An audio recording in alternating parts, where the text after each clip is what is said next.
All right, well, thank you all for joining. I am here on behalf of the COA, the California Orthopedic Association. Very excited to give this webinar titled Picking the Right Job During COVID.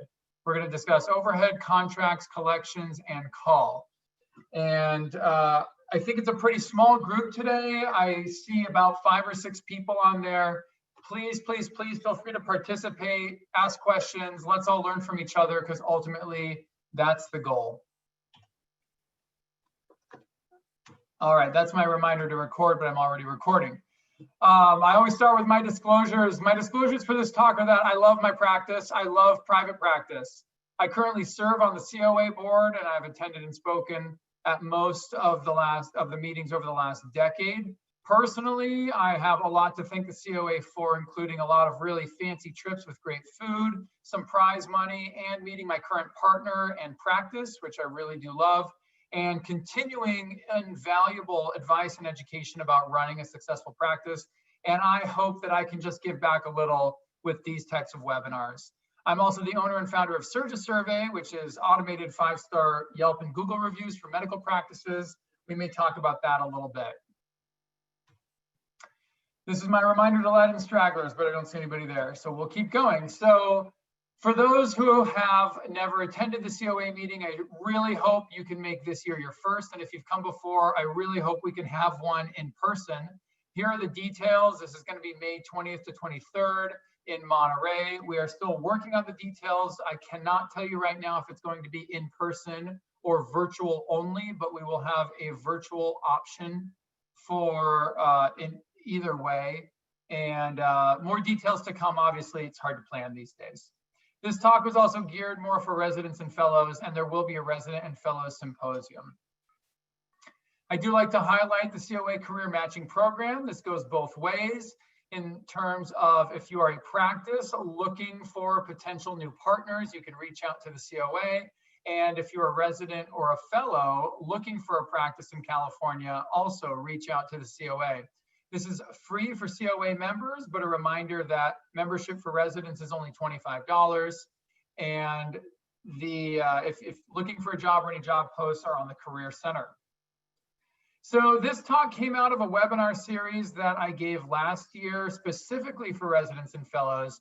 And these were the talks. I started with fundamentals of private practice financials, private practice efficiencies, and then the fourth one was a special webinar about COVID and how practices are managing. And that was given fairly early in COVID. This talk is now kind of taking pieces of all of those and talking about really what to focus on as a practice to be successful with COVID or really any other time. So for anyone in private practice, I don't think this will be surprising to you. The mind of the private practice surgeon. And what I really try to emphasize to residents is that this is what I think about and what most private practice surgeons probably think about on a daily basis. You can start at the top with patient volume. It's all about patients. If you don't have patients, you don't have a practice. Patients generate bills and bills generate collections. And then from those collections, you've got to take out your overhead. Obviously a huge piece of the puzzle over here. From your overhead, you have your income and your taxes. Some of that gets supplemented by ancillaries and side hustles. And then ultimately you reach a point where you have to make a decision about life balance based on how much you're making and how much patient volume you have. You find a balance and then you'll go back to patient volume. And this is the cycle. The employed surgeon has a much different mindset. Basically, they don't have to worry about any of these things. They have income and taxes. At the end of the day, everything else is dealt with. Maybe good, maybe bad, but it's simply not your problem. And that's why a lot of people seem to be interested in employed jobs. There may be some side hustles for employed jobs. We'll talk about that. Perhaps just taking some call on the side, something like that. Again, my second reminder to let anybody else in. And now we're off. So how does COVID change the job market? Well, a variety of ways. As we all know, COVID seems to be an accelerator of the change that was going to happen anyway. And what I've been noticing in my practice and others is that it really amplifies the strengths and weaknesses of individual practices. It does this by applying pressure to strained systems and workflows, and you start to see what's working and what's not. It also tests the reaction time and the adaptability of a business model. Obviously, every business has had to make drastic changes, and if you're slow to react, you're really kind of left behind, and it forces innovation. But the bottom line, from what I've seen talking to friends throughout California and throughout the country, is that great practices with solid fundamentals will continue to succeed. So the question is, what are the fundamentals of private practice? And let's be clear here, private practice, like every type of medicine, is a business. I'm not saying money is everything, but if you don't have money, you're not in business. So today we're going to talk about overhead, collections, contracts, and call. My biggest disclosure here is that this is a giant country and this is my practice. For the record, this is not to scale. So my practice is one pinpoint in one state, in one region, in one city, on one street, and it does not necessarily reflect every circumstance. My practice and my catchment area is kind of this circle here, and I know personally orthopedic surgeons in each of these other practices. Big circles are kind of big practices, small circles are small practices, and they all have very different stressors, very different specific circumstances, although the general theme is common throughout. Now, through my talks, I tend to be extremely open and transparent in regard to numbers because, like I said, I give a lot of talks about practice finances and I talk a lot to residents and fellows, and I find that these details are almost impossible to come by. And I think that really hurt me as a resident, and I don't want that to continue. So these are the details of my practice. I'm in a two-person private hand practice. I started out in September 2016. For 2 years, I was employed. My salary as an employee was about $240,000. Well, it was exactly $240,000. I did have a bonus structure where I could keep 50% of what I made above my expenses, and we established an appropriate level of expenses and overhead. And what I actually made was $330,000 my first year and $450,000 my second year. So the first lesson here to residents, and I always tell them, salary is meaningless. Your guarantee is meaningless. I couldn't care less if your contract listed your starting salary at 180 or 240 or 450. I care far more about how it's structured and what the bonus is like. Then after 2 years, I made partnership. I was offered partnership. My buy-in was $650,000. Probably seems extremely high. That was both for the practice, which included therapy, as well as a surgery center. If you are curious as to the details of that, I have numerous prior webinars that I believe are available online through the COA, and I talk through that process and how we came to that price. But now my current practice is basically made up as follows. I'm 50% owner of my practice and therapy, which in a typical year generates about $500,000 to $600,000 a year. I'm 50% owner of an in-office ASC, and remember, I'm a hand surgeon, so we can do a very good number of cases in a fairly small office ASC, and that can generate $200,000 a year. I'm part owner, this is of two other ASCs. I'm actually only one other right now. I used to be two. And that generates about $100,000 a year. And I take general orthopedic as well as hand call at a local hospital where the stipends can generate up to $200,000 a year. So financially speaking, I feel like I'm in a pretty good place. I also am vice chair of surgery at that community hospital, at least for a couple more weeks. And then my 2-year term is up. I have literally complete autonomy over my life and my schedule. I have a variety of pathology and surgery in my practice, which anywhere from trauma to reconstructive to just kind of your nickel and dime hand cases. And I do tons of research. I travel, I speak, I consult. I have a lot of family time, and I have numerous hobbies.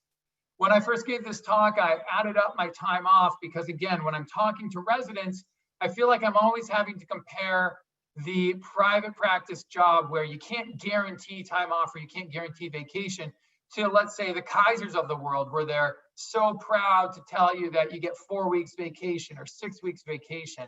So I actually added it up. So my first year as a partner, I had 10 holidays, 21 vacation days, and 8 conference days. My second year as a partner, I had 7 holidays, 20 vacation days, 8 half vacation days, 5 conference days. And then COVID, which is kind of my third year, I took 20 days off just because it was frankly extremely slow. I took 11 vacation days, and I've been taking all Thursday afternoons off since March. When I added this all up, it was something like 42 days off. Basically, I've had 2 months off this year, which in my opinion is a massive amount of time. And if you told me I would take 2 months off, I would tell you I probably spent it in Australia or Asia or Africa or something. But of course, because of COVID, I haven't gone anywhere.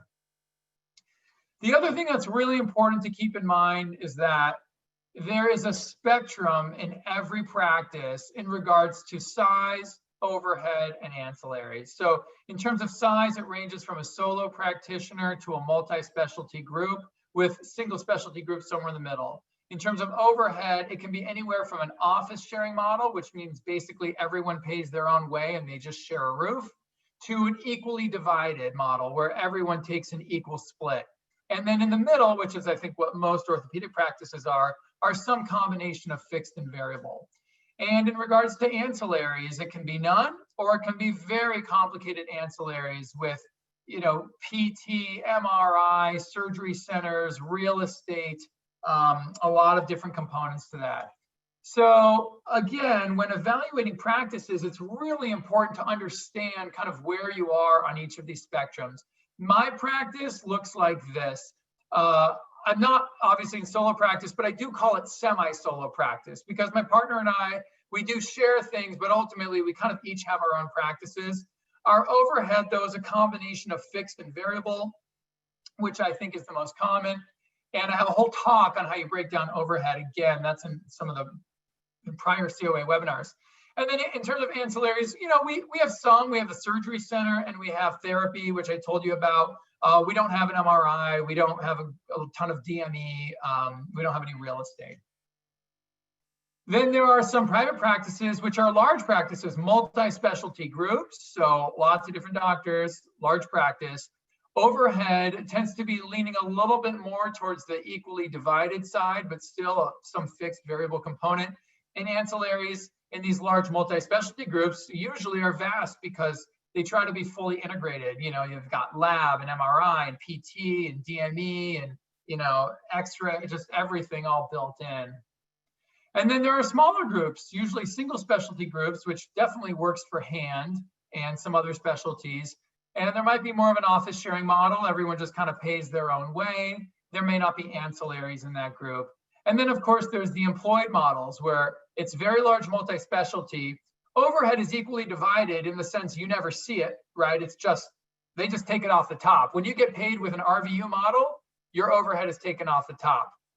You never really know what it is. And generally there are no ancillaries in employed models. So then the last thing I always try to emphasize is understanding your income streams in practice and kind of how they create your kind of your pyramid of income. So this, I describe this as kind of my income pyramid, and I'd like to think that it's fairly well balanced. The base of the pyramid is my practice income. I'd say about 50% of my total income is my practice income. And I already told you that can be like $500,000 to $600,000 a year. My hospital call stipend is like 20 to 30%, a very significant part of my income. I certainly want to keep it. I said it's somewhere around 200,000, maybe a little more per year. It obviously depends how much you work. Ancillaries are really important. They don't make up the bulk of my income, but again, they can be a couple $100,000 a year from surgery center ownership and whatnot. And then there's a little bit from the consulting gigs, various other things that you may do on the side. But that's not true for every practice. So some practices look like this, especially in these larger integrated practices where maybe you take a practice income or a salary, and that includes hospital call, because sometimes practices have agreements with hospitals to cover the hospital. So maybe your income kind of requires you to take call a certain number of days a month or a year. And then all the ancillaries are just kind of grouped into one. These large practices where you just get your partnership distribution. They basically cut you a check quarterly, and that just covers all the extra money from all the ancillaries. Some practices are really top heavy on the ancillaries. And we're going to talk about this a lot today because, like I said, I personally believe that the base of the pyramid should be your practice income. I think that's really important because you have the most control over it.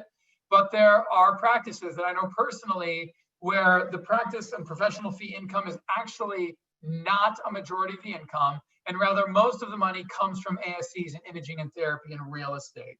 Now, again, that works for a lot of practices when times are good. When COVID hits, I think it changes the equation a little bit. So as I said, this would be my income stream pre-COVID. And what I really want to talk about is the difference between a high overhead practice and a low overhead practice, because ultimately overhead plays a significant role. So when COVID hits, the triangle shrinks, the pyramid shrinks, not surprising. But when you have high overhead, notice that your practice income down here can literally drop down to 10% of, let's say, your pre-COVID level. Whereas maybe the hospital call stipends and the ancillaries are fairly similar, they drop a little. Whereas when you have low overhead, I think your practice income can really be maintained fairly well. And again, with the hospital call and the ancillaries, you end up doing pretty great. You know, maybe retain 90% of your income. Whereas if you have high overhead, you might be taking a 50% haircut just through the, dealing with COVID or really any other stressor that could affect a practice. How does this look for an employed model? Well, employed is very simple. 90% of your practice income is your salary. Maybe there's a little extra if you take call or if you cover some extra shifts. And then when COVID hits, less work, less salary. Now, I recognize that a lot of employers have guaranteed salaries, and a lot of my friends in these types of situations are still collecting their same paycheck, but we'll see what happens in time. I mean, eventually the money has to come from somewhere. And I also know people who are in these systems, but it's RVU based. And if you're not generating RVUs, you're not making money. So how does practice income just simply vanish? Well, when I was a resident, this is a true story. When I was a resident, I was told that it's really important when interviewing practices to ask them what their overhead was. And it was always presented to me as a percentage. And I can't remember the numbers exactly now, but it was something like, under 60% is good, over 60% is bad, or maybe 50%, whatever that number is. So this is an example of overhead over a 6-month period. These are not actual numbers, it's just a diagram. Whereas the overhead is shown in the red bars and your income, your take home is shown in the blue bars, and the two of them together are your total collections for the month. So when I was a resident, I really thought that if a practice told me their overhead was 60%, what it meant is they took 60% of everything you made. And to be honest, a lot of practices are like that, which means 25% increase in collections is a 25% increase in income. So if you work 25% harder, you make 25% more money. That seemed really fair to me as a resident. I thought, well, okay, that makes sense.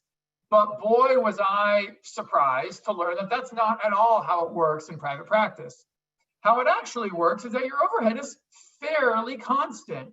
At the end of the day, your rent is fixed, your employees are fixed, you have a couple of minor variations, but for the most part, it's constant. And as your collections go up with your constant overhead, your income actually goes up significantly. So in many cases, 25% increase in collections is actually a 50% increase in income. To me, this is the benefit of private practice, probably more than anything is. A lot of people say it's like eat what you kill. In my mind, it's eat twice as much as you kill, because when you have a low and fixed overhead, just minor increases in productivity and output can dramatically increase your collections, which in turn increases your take-home pay, which in turn gives you freedom, gives you power, gives you control over your life and your schedule. So this is really what we're going to talk about today. So here's a short quiz. Check all that are likely to be true as they relate to professional fees only, not ancillaries, and assume everything else is equal. So surgeon A sees 600 patients a month and does 50 surgeries per month and collects 150,000 per month, or I don't know, 200,000. Surgeon B, 250 patients and 25 surgeries per month, basically half or less than half, and only collects about 90,000 each month. So the question is, does surgeon A make more than surgeon B? Does surgeon B make more than surgeon A? Or is there not enough information to say? Does anybody want to hazard a guess? We're going to do a little interaction here. Feel free to unmute yourself and tell me what you think.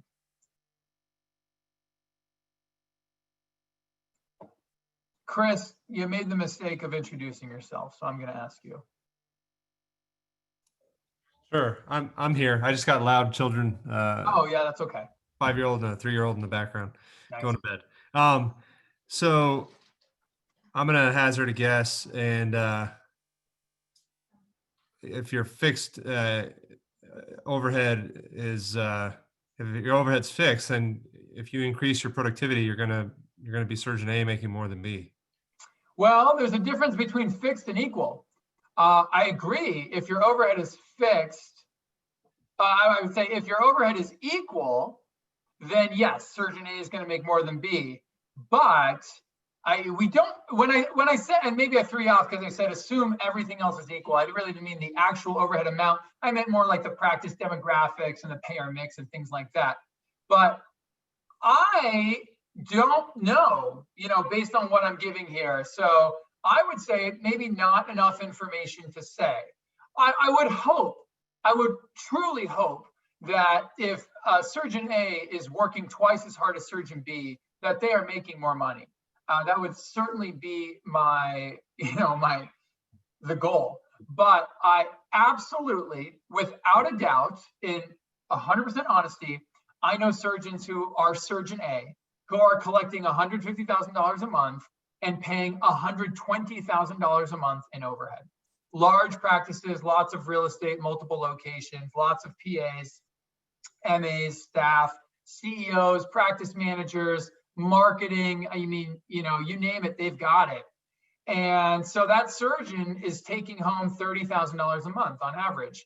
And I know surgeon B, because that's me, basically, who has an average overhead of $35,000 to $40,000 a month. So I'm taking home on average $50,000 a month. So even though I work half as much as surgeon A, I do better from a professional perspective. Now, again, I intentionally excluded ancillaries. Now, the truth is, if surgeon A is an owner at a surgery center, or maybe even 2 surgery centers, and they're doing 50 surgeries a month, they very well may be making that up on the back end through the ancillaries. But this is just kind of an example to say that you, especially for residents who are looking at jobs, before you even have ancillary ownership, I think the fundamentals are going to come down to the professional fees, to the practice, and to the overhead. So let's just kind of jump into overhead a little bit. Again, for those of you who are in practice, this is probably not surprising, but I do give this talk for residents and it will be available to them. So recognizing that for most practices, overhead is kind of split up into 3 buckets. There's fixed, variable, and personal expenses. Generally, from what I've seen, it's somewhere along a 60-40 split, where 60% is variable and 40% is fixed. It could be anywhere from 75-25 or even 50-50. So fixed expenses are things that you have to pay for whether or not you're in the office: the rent, the electricity, the phones, the copy machine, that kind of stuff. And it's simply split as a percent ownership. So if there's 10 partners, you pay 10% of those expenses. And then variable are things that change based on your productivity: staffing, billing, supplies. And practices split it different ways, but it's some measure of productivity. Some practices might do it based on collections, charges, office charges, surgery charges, number of patients seen, hours in the office, days worked. I mean, that's ultimately between you and your practice. In my practice, we use office collections. Office charges. office-based charges. We feel like that in our practice and the way things run, that represents kind of the effort of the staff appropriately, but there's no right or wrong answer. And then there's the personal expenses. These are, your personal licensing fees, malpractice, conferences, travel that you cover. So your final overhead in any month is your percent of the fixed expenses, based on how many partners there are, your percent of the variable expenses based on your productivity, and your personal expenses. So again, I like to be transparent. I like to show real numbers. So this is a chart. If you look on the x-axis, these are my monthly overhead and take-home pay with collections as the total from when I started practice as a partner, September 2018, up until last month, November 2020. And the red bars represent the overhead that month. The green bars represent my take-home pay. The sum of the two are my collections. And then the blue line with the y-axis on the right side is just the percent overhead. So when I started practice, you can see my collections were under $80,000 a month, and my overhead was a little bit high because I kind of had some startup expenses. And as a result, the overhead percent was like 60% or above 60%. And then as you progress, and you can see here kind of my first year in practice from September 18 all the way to September 19, I had an incremental increase in my collections, not surprising, and an incremental, very slight decrease in my overhead. And you can see the overhead percent dropped down to about 35%. Now, I don't know what happened, but I'd sure like to replicate it, because from October through January of 2020, I just knocked it out of the park. I mean, for whatever reason, my overhead was low.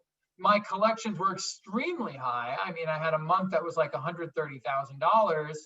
And so as a result, my overhead percent for those months were about 25%. Now, that's very low, and I would never tell anybody that they should look for a practice that has 25% overhead. I think that's pretty aggressive and probably not realistic. But certainly 30 to 35% is reasonable for a small single specialty practice. And then, of course, COVID hit. So you can see here, February of 2020, collections dropped probably about 25%. Our overhead stays about where it was, and our overhead percent now floats in the 40%. And again, the key here is that even though we had about a 25 to 30% drop in collections, we were still well above the overhead line. So I really didn't have to worry that I wasn't going to make my expenses in a given month. And unfortunately, that's not true for all of my friends and colleagues. So then just to kind of give you a little more specific numbers, I actually tallied up each 6-month interval. And so you can see my average overhead on the kind of the bottom numbers, ranging from, let's say, $41,000 to $37,000 a month, which is kind of what I've been sharing with you. And then my collections, it was around $41,000 a month, then it went to $58,000 a month, then it went to $76,000, and then of course COVID hit, it came back down to $57,000. So, we'll see where we're at right now. I have not really seen a bounce back. We're still a little bit slow. But the key here, really important again, for using the first 6 months of my practice as a partner as the baseline, basically the second 6 months, I had a 16% increase in collection, but a 42% increase in income, right? So again, eat what you kill. Again, that's more like eat more than twice as much as you kill, right? You kill one gazelle and you get to eat 2.5 gazelles. Like, that's a pretty good deal. And then the next 6 months, again, a 40% increase in collection and 87% increase in income. I mean, this is why I love private practice, because if you work hard and you're efficient and you know how to build your practice, you're really going to reap the rewards.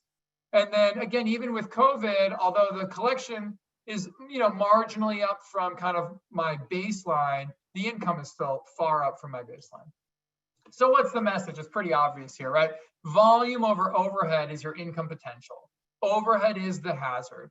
And employed jobs, by definition, have administrative overhead you simply cannot control. You don't get to make those decisions. It's the employed CEO, administrative people who basically decide on more administrative people and their own salaries. So it's very hard to control those things. And my experience has been that overhead and how to divide overhead within groups is the single greatest tension point. And it's literally groups of any size other than one. You know, I know it's true, even between my partner and I, two people, we sometimes do have to have uncomfortable conversations about overhead. And I absolutely know it's true for 20-person practices where the same discussions have to happen. There are a few overhead caveats from what I've just said. First of all, it's not applicable as an employee. Usually during those first 2 years, it's a fixed overhead percent or a fixed dollar amount. There can be a lot of differences between single specialty versus multi-specialty groups because there might be certain specialties that use certain things in the office that simply cost more money or generate more revenue. It may or may not include ancillaries. So it's really important when you're interviewing practices and you're talking about overhead, really understand what that means. Is that the overhead of the staff that is managing the MRI machine that you are not benefiting from because you are not a partner? Or is the MRI staffing a separate overhead bucket that you're not paying for essentially as an employee? And sometimes you can be thrown off by any 401k or profit sharing components because often that's just taken out of the overhead as an expense line. But in reality, you know, that's your money. So if you're making, let's say, maximum 401k contributions, you know, that's like $4,500 a month. That's basically being taken out of overhead, but coming back to you in a retirement account. So don't discount that. I'll take a little pause here. We're not going to talk too much about employment contracts, but this kind of ends the segment on overhead. So are there any questions? I'm just going to stop talking for a second. Please unmute yourself or use the chat and ask a question or two. Hey, my name's Eric. I'm a fifth-year resident at USC.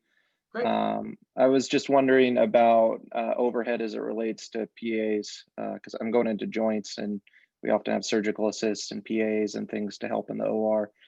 How do you determine collections with PAs? How do you split it with partners? How do you hire and fire them? That sort of thing. Yeah, so as always, every practice does it differently. But generally speaking, if you have your own PA and it's just your PA, the PA bills under you. So the PA's collections are your collections. And in most practices, they will break out, you know, how much of that work is done by the PA. So you, as their boss, essentially as their employer, has a sense for how much the PA is generating, because you want to know if they're, you know, generating what they're worth. And then their expense is generally your expense as well. And don't forget that includes payroll taxes, benefits, any retirement that goes along with it, days off, all of that. So, you know, that's what I've seen most commonly. Now, if you're an employee, there's obviously going to be a different setup there because you don't really know what the overhead is going to be and you're not really paying their expenses. So if you're just starting out, they might come up with something different for you or they might build it into your contract.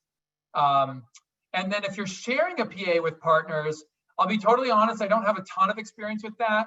My partner has a PA and I have a part-time PA and occasionally we share each other's PAs, very minimally. It's just, you know, they'll help out in the afternoon.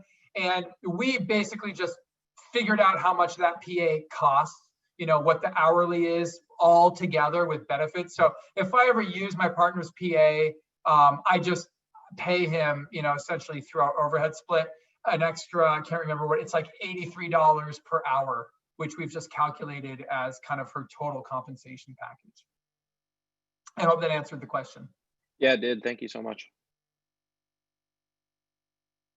Any other questions?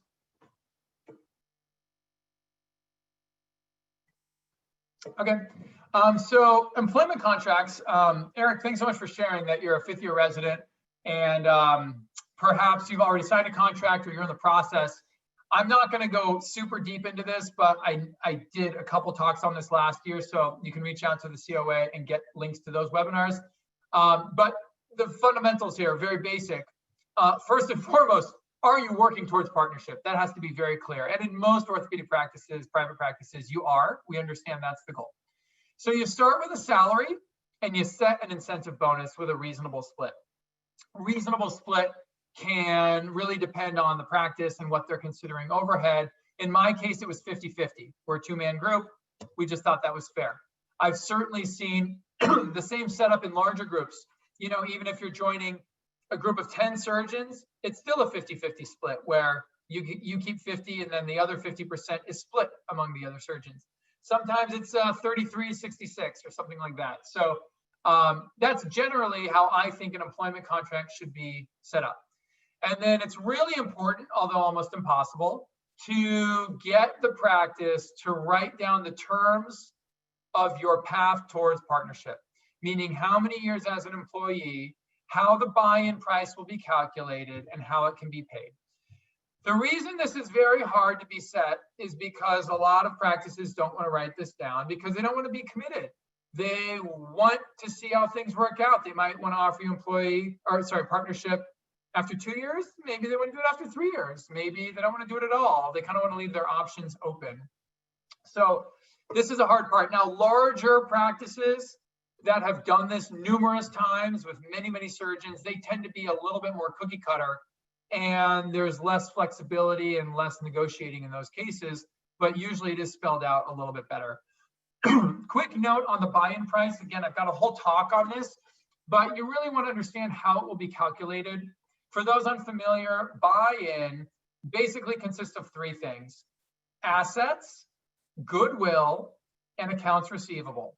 Accounts receivable is very easy.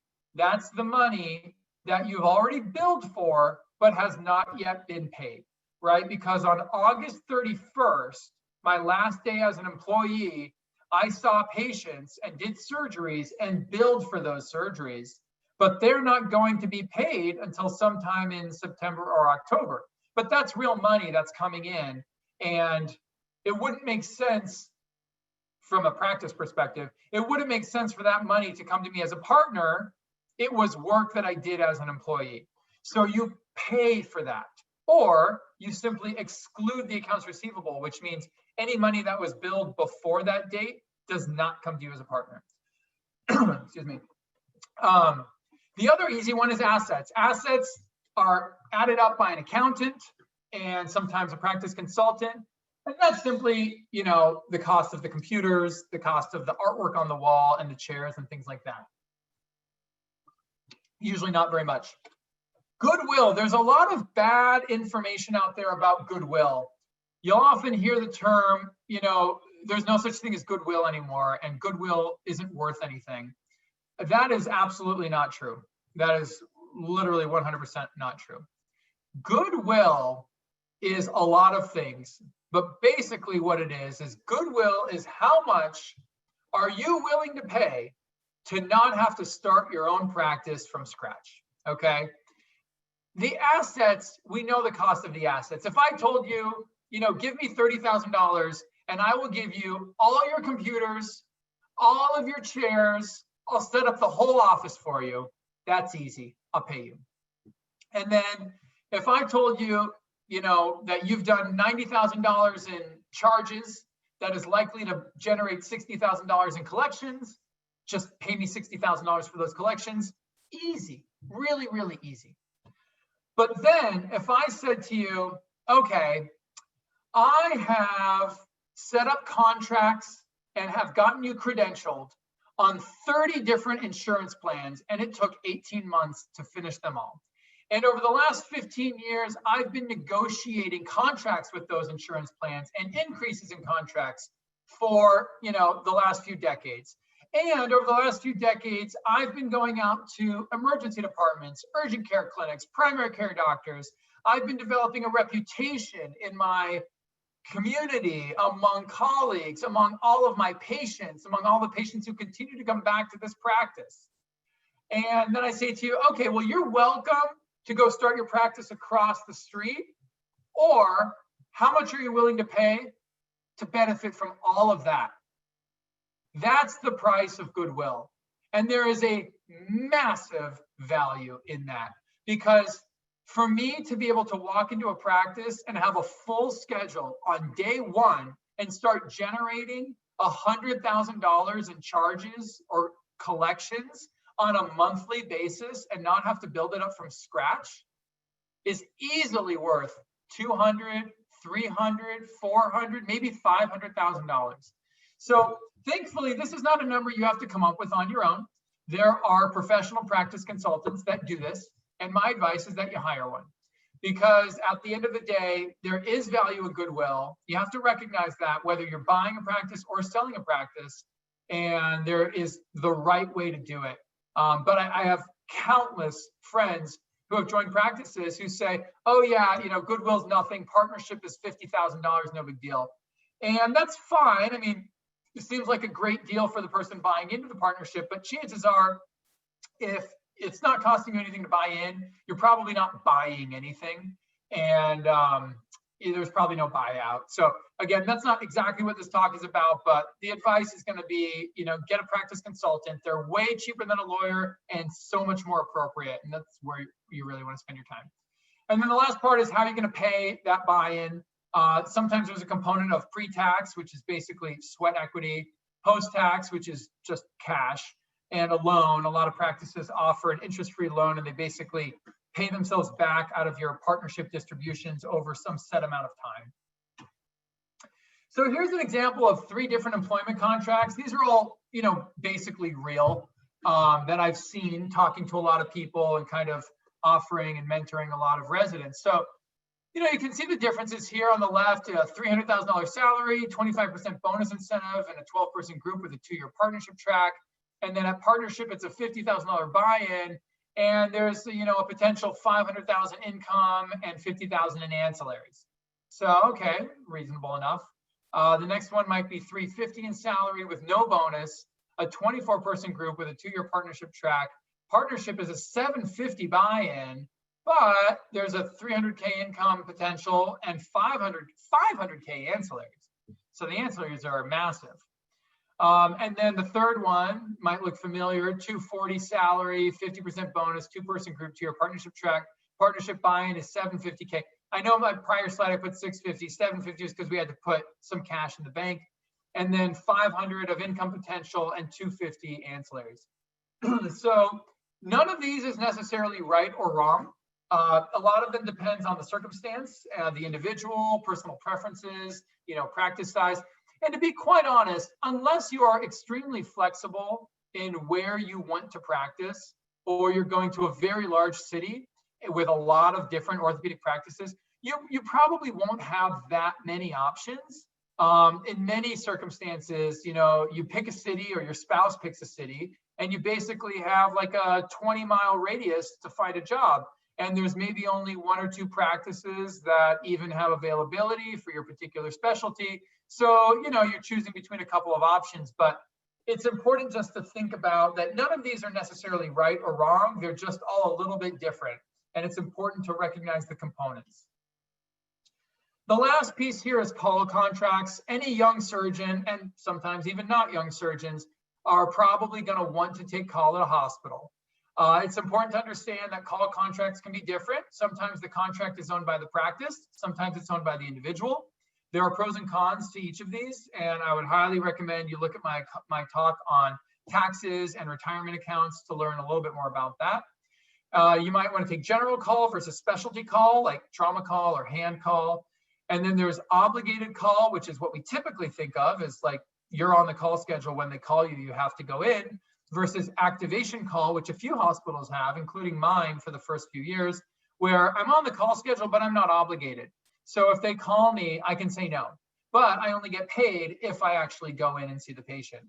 And then a lot of trauma centers typically will require you to have a Medicaid contract, which is, it's required of call, but Medicaid doesn't pay much.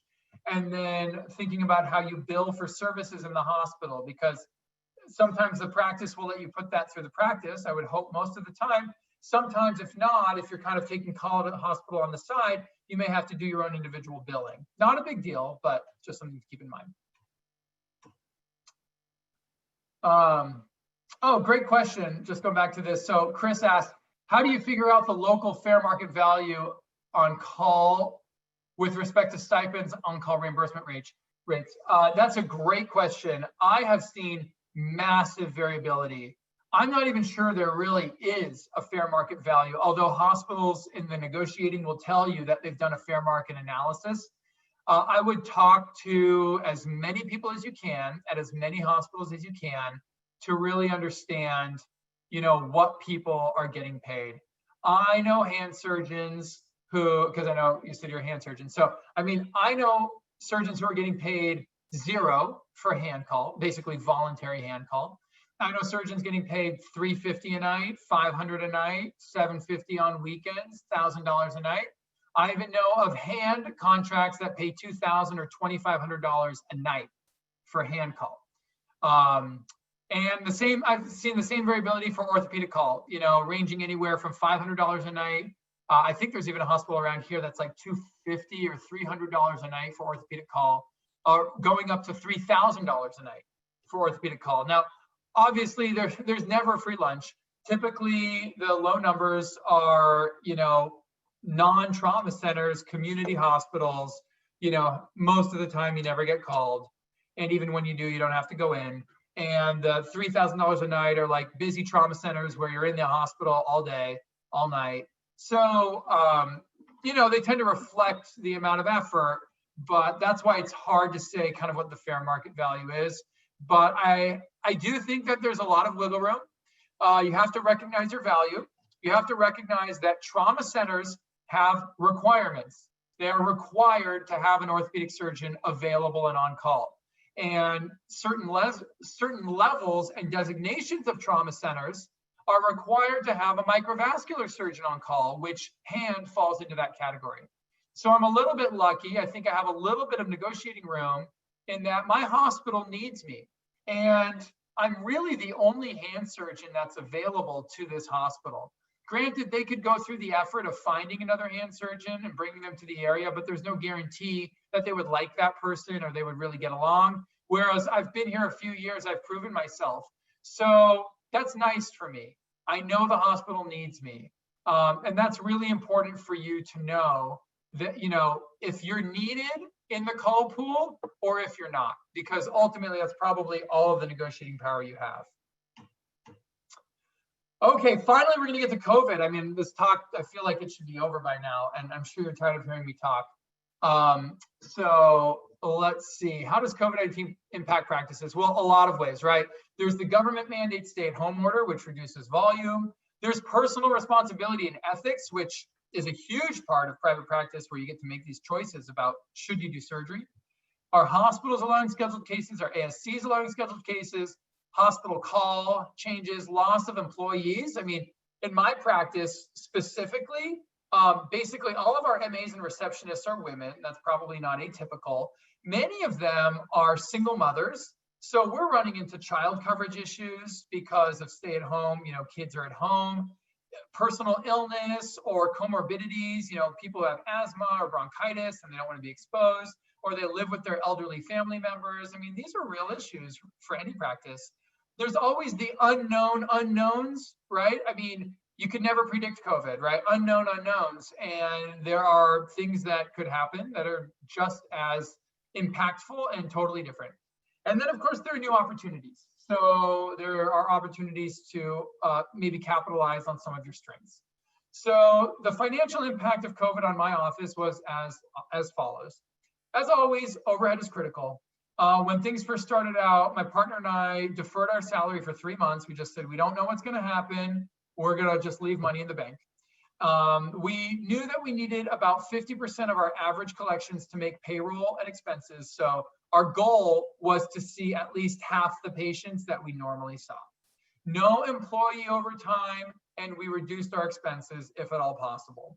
And if we couldn't meet those goals, we knew we'd have to shut down the office, either lay off or furlough employees, reduce employee hours, and take the government business loan.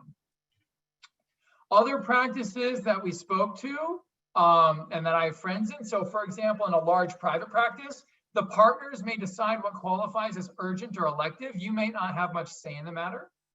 Practices with a massive overhead burden, 80% plus, are basically hemorrhaging money. And with an unknown duration of lockdown, you just don't know how long you can keep your staff at those types of numbers. I have friends who were employed in salaried positions that had guaranteed income. So this would be like a Kaiser, like their salary literally does not change, but they were asked to perform new responsibilities. Suddenly, my friend who's an orthopedic surgeon, hand surgeon, is like swabbing noses, in the lobby, or asked to go out and like do testing. I mean, that's fine. That, like, when you sign up for a job like that, that's what you sign up for. But I never had to do that. No one's gonna force me to do that. And then in the employed RVU model, I know people who basically do all their work at a hospital and university on an RVU based model. And the hospital just said, we are no longer doing elective cases. And they simply don't have any cases to do. They generate no RVUs, they make no money, and they have no influence or no vote. So to me, what's really important is to have control. We have the control to make our own, often difficult decisions. We have to balance ethics, finances, autonomy, and utilitarianism, meaning, I have to decide if I'm going to keep seeing patients in my office, which potentially puts my staff and those patients at risk of spreading COVID. But I also have to recognize that if I don't see patients and I don't make money, I have to lay off my staff. All of these single mothers are now out of a job. That's not great either. So we've got to find some balance there, incorporating telemedicine, certain procedures, and the fact that we can adjust and modify quickly. So here's our brief timeline. Basically, we saw a 30 to 50% reduction in March through May. We applied for the PPP. We got the PPP of 250,000. We also got 50,000 of the HHS funds. Our volume has seemed to stabilize around 75%. Our collections have never fallen below overhead and salary. And overall, I feel like we're doing really strong. Personally, I've taken off Tuesday afternoons and most Thursdays. I often end early by 3 p.m. or earlier. And at the end of the day, I have lower volume, but reasonable collections, and I'm okay.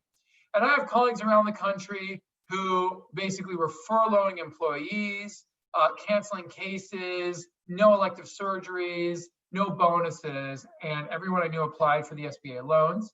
And then kind of the update about what's happened to a lot of these practices. So there's a large multi-specialty group in my area where 5 of the 15 surgeons have announced departures. That's the practice that has 80% overhead that ultimately will just threaten its existence. There are solo orthopedic surgeons who are retiring, as maybe accelerated by COVID. I have a colleague in academics who's going to private. I have a colleague in Kaiser who's going to private. I have a colleague in private who's going to an employed hospital, but that practice, to be quite honest, had pretty poor fundamentals. So this is, again, just an example of like, there's a lot of change happening, and it just takes you back to the beginning. You got to have good fundamentals, have good practice, so that when something like this comes along, you can adjust. So last thing I'm going to talk about, because this is kind of my thing, I think it's what people know me for, is how to acquire and leverage ratings. At the end of the day, you got to have patience. And these days, if you're not advertising online, if you don't have 150 5-star reviews when you Google your name, then you're losing to the guy across the street. Because I have 150 5-star reviews. So if your patients are Googling best hand surgeon reviews, they're going to see me before they see you. And my mission, my goal is to help you get those reviews. So real quick, I'm just going to run through some data on how to get the sites, how to get the reviews, how to promote them. And this is what it is. If you're a patient and you're looking for a surgeon, you're going to see, on Google or Health Grades, you're going to see these surgeons, and it's like, great, Dr. So-and-so, no stars. Middle column, Dr. So-and-so, like 4.5 stars, 16 reviews. And then you see this doctor, 73 reviews, 5 stars, 44 Yelp reviews, 73 Google reviews. It's just like, oh my gosh, that guy stands out. Yelp can actually show you, and I'm showing you here, that as your reviews go up, your customer leads go up. No surprise there. I've actually published that. Here's some of that data, where on the y-axis, you have the monthly number of online patient referrals, and on the x-axis, you have the number of online reviews. And as the number of reviews go up, the number of referrals go up on a quarterly basis. And this is true both for the new surgeon in blue, as well as for the red surgeon, which is an established surgeon like my partner. It's far more significant for the blue, but it's still true for an established surgeon. How do you encourage online reviews? Well, a lot of people say, you ask patients, you hand out these cards. We actually did the study. Handing out the cards does not work very well. It works very marginally. The key is automation. The key is actually sending every patient who comes to your office an email. And in that email, you ask them, how was your experience? And if they click on the 5 stars, you bounce them right to Yelp. Hey, leave us a 5-star review. This is great. And if they click on anything less than 5 stars, then you send them to a little feedback form. You say, hey, how was your experience? Let us know. We'd like to fix that. And that avoids that bad score from going on Yelp.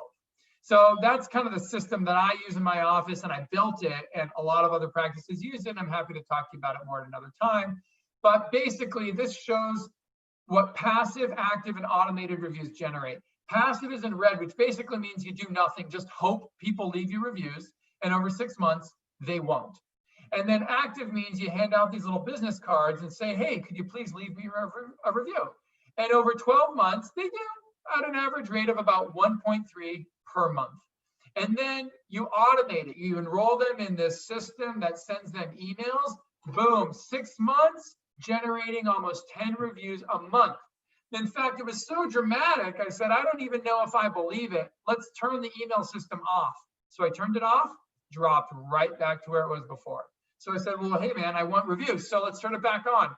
Boom, the number goes straight back up. So it really, really works well.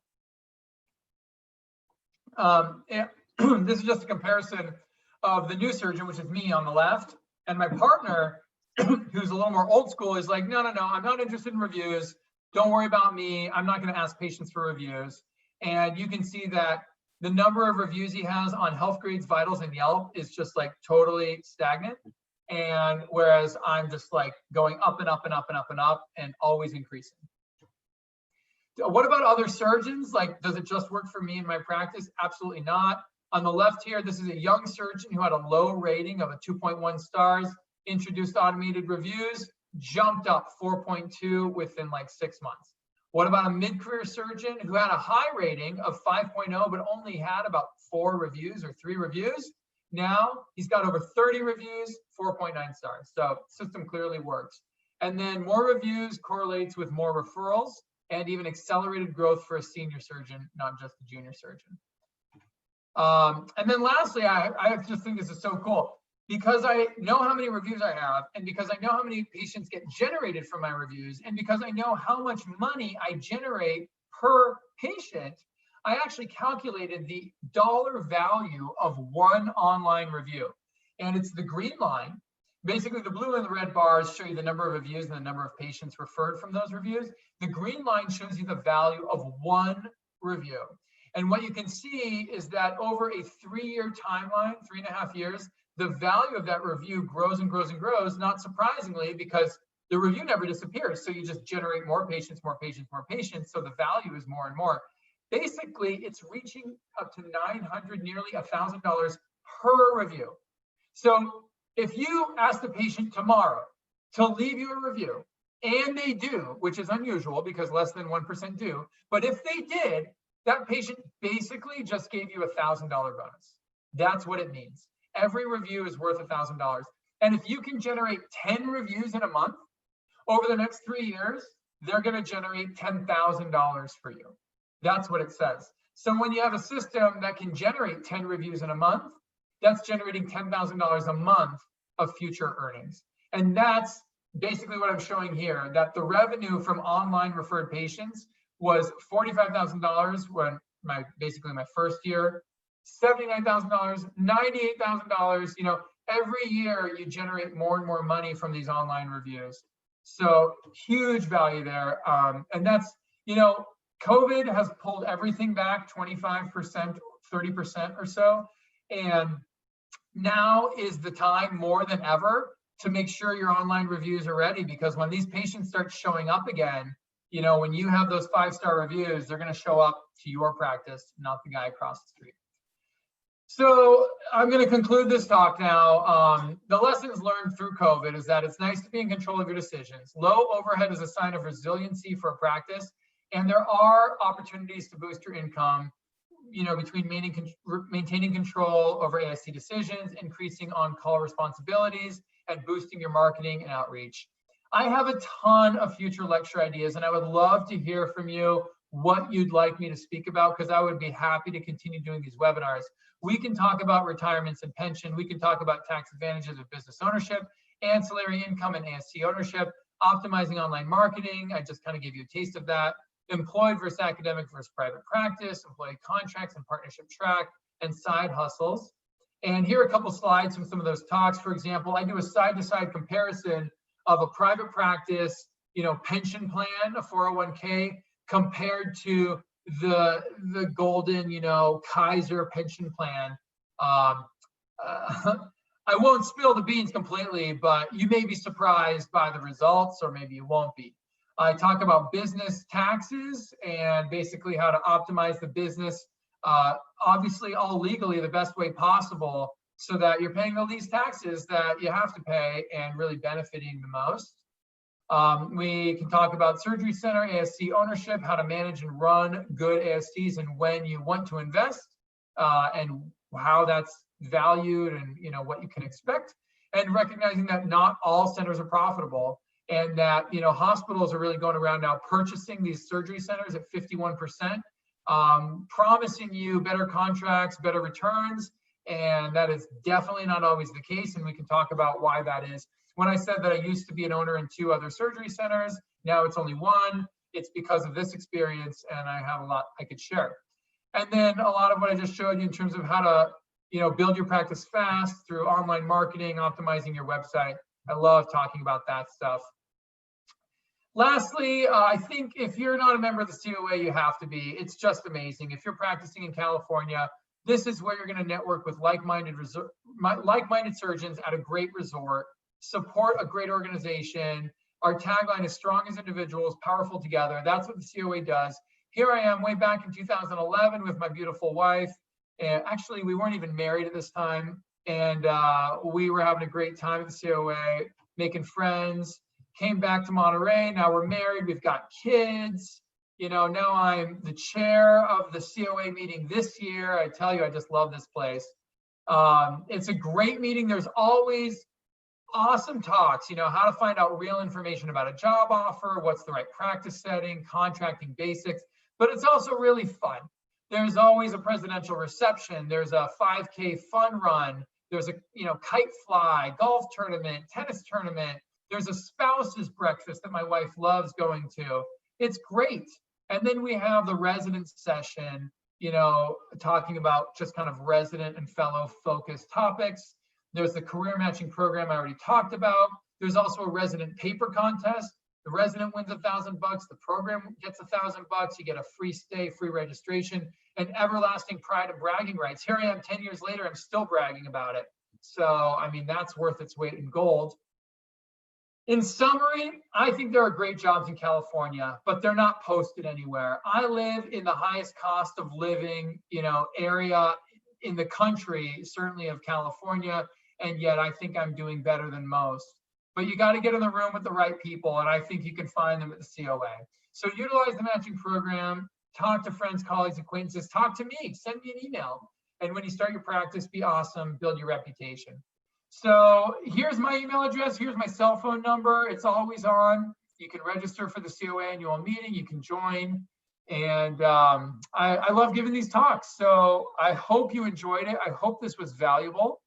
And feel free to ask any questions. We'll make it an open forum, either through the chat or through audio. Thank you.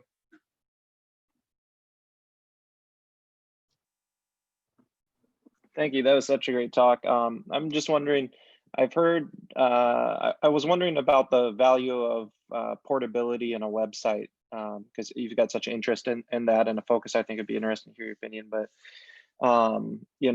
making your own website as a professional versus just joining your practice's website. Obviously you can lose views or lose reviews if you're changing practices or is it worth building your own website right when you start out? I think it's a great question. And I think it really depends on you, your skill set, and, maybe how you feel about that practice. So if you're joining a large multi-specialty practice and they've got a robust website, you really have no issues with their website on face value, and they do a good job of marketing and getting the reviews, then take it. You're paying for it. You don't realize you're paying for it, but when you join a big practice like that, there's a reason the overhead is 80% or 60%, right? So you might as well take it, and it sounds like a pretty good deal. Furthermore, if you don't have the skill set to do your own website, you've never done it before, and you don't feel like paying someone $10,000 to do it, I'd say honestly, it's probably not worth your time. But that being said, a lot of people do like to make their own practice website because, maybe you're not sure if you're going to stay at that practice. Maybe you don't love the practice website. It's just not that great. It's a little outdated. And you don't want to redo the entire practice website because that's a huge project. And you maybe have the skill set, you want to make your own. You want to kind of just fiddle around with it. Go for it. That's how I got started. I just started fiddling around with my own website. And when I realized I could do it, I approached my partner and I said, look, we need to fix your website. And I have a whole talk on this and actually show you what his website looked like in 2016. I mean, it looked like a website from 1994. It was really bad. It only had 5 pages and 2 of the pages didn't load. It was really bad. But I said, you know what? I can do a better website. And I did. I also made a personal one for myself, but to be quite honest, I don't use it because I make my own practice one. So again, depends on your skill set, depends on your circumstance, but I don't personally have any issue with you using the larger practice website because if they do a good job, that's great. I also don't have an issue with you making your own personal one. I don't think pulling views away is necessarily bad. You're going to have the same information there. You're going to have the same phone number there. As long as people are calling your office and saying, I'd like to talk to, Dr. Smith, and they're asking for you, that's all that matters. Got it. Thank you.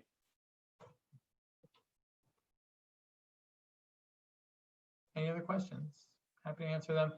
Feel free to ask me questions offline. Text me, email me. I'm always happy to have a phone call. I've really enjoyed this. I hope you have too. And I hope we get some more people to watch it on the webinar. So if you're seeing this on demand after the fact, same goes to you. Feel free to reach out if you have any questions. And I hope to meet you in person at the COA meeting this year. I sincerely hope we do it in person. Time will tell. Thank you all. Thank you.